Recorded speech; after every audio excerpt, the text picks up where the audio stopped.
Hello, my name is Scott Patchen. I'm the author of the Honest Culture Journey, and I spend a lot of time talking with leaders about the culture of their organization and how they can kind of get in, not only create it, but also get individuals around them involved in building it. And through that whole conversation, I published an ebook called Own It, and it was 5.5 tips for managing your career and performance. And I did that mainly because leaders need help, and I oftentimes found leaders struggling with how do I start the conversation with people that they need to own their career and development, and I'll certainly help them, but I really want them to be proactive in being in leading themselves in that area. So I created this ebook, and in it I share a series of tips and tools for people to really own their career and development. And tip number 5 is find partners. So what I want to share with you here today is I'm going to walk you through the partnership worksheet that I use as a key tool for people to kind of take an action step around that tip.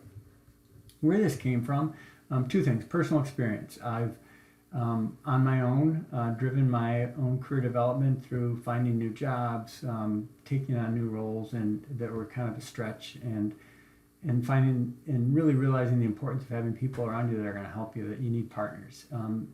The second thing that experience I think that I look back on that really was a key genesis of this is I've coached people through career transitions and met people in places where they were at a loss and feeling very, very alone, and the recognition that, you know what, if you don't have your network built and you go through, for example, you lose your job tomorrow, and you haven't really been building your network, it probably puts you three months behind in the job search because you have to go out and build and reactivate that network that you've pretty much neglected. And so being proactive is an awesome thing, mainly because when people realize that they can do this and it's their work, then they feel a lot more confident that if anything happens, that they've got a group of people that care about them to fall back on. So that's where it came from. And let me just explain it to you. And you can see across the top here, I have headings, and these are all the different roles. And I explain these in my ebook, but these are the key roles I found that are super helpful for people to have within their network as they think about their own growth and the development. The second thing on the left-hand side, you're going to see the names and relationships. And these are the 10 to 30 people that you can point to say, these are the people that are that know me. These are the people that will pick up the phone when I call. These are the people that will freely give their time to me, if I need it. And these are the people that probably call me and depend on me. This isn't a list of all the people that are your Facebook friends. These are your social media connections. These are bigger than connections. These are the true relationships that you can point to in your life. So how you use this? Pretty simple. You go in and you add all the names, and then the use of it is really after that is to go in, and once you've defined the roles and you can kind of see, you go click on a box. And put an X in there so you begin to understand who serves what roles. And then you just go through and ask yourself some questions. Things like, when you fill in all the names, what gaps are evident? So for you look at me, my coach questioner role is pretty full. The reality is that's who I look for in my friends. I love people that kind of push me and ask me questions and make me think. You're going to also see that I don't have as many people around that door opener and connectors. I tend not to worry about that as much, and I have to be a little bit more purposeful about people or understanding who's willing to kind of go to bat for me and recommend me. What does your look? Yes. The other question is, what does your list look like if you remove like some of your family members? So again, it just kind of tests outside of family who have you built a network, and sometimes it displays that maybe you spend way too much time focused on family, which is awesome.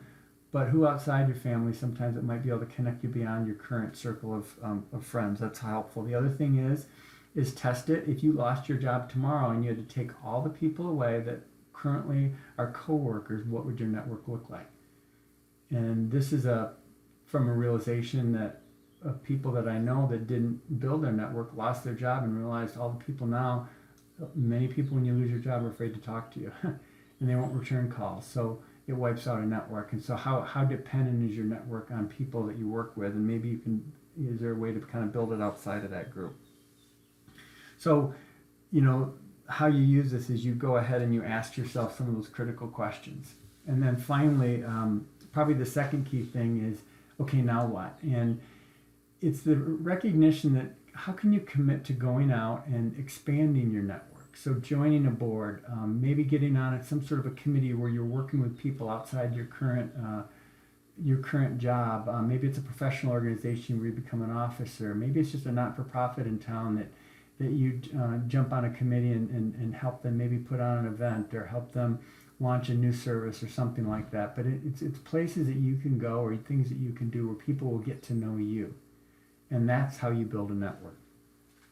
So I guess in closing, I would say this. One is this is a great tool for all of you to use individually. If you lead a group of people, I've used this with groups of 50 people. I've used it with groups of 4. I've used it one-on-one. It is an awesome tool for driving I would say a conversation. Sometimes it gets people super energized. Sometimes it scares people and hits that realization that my network is weak and I need to get to work on it.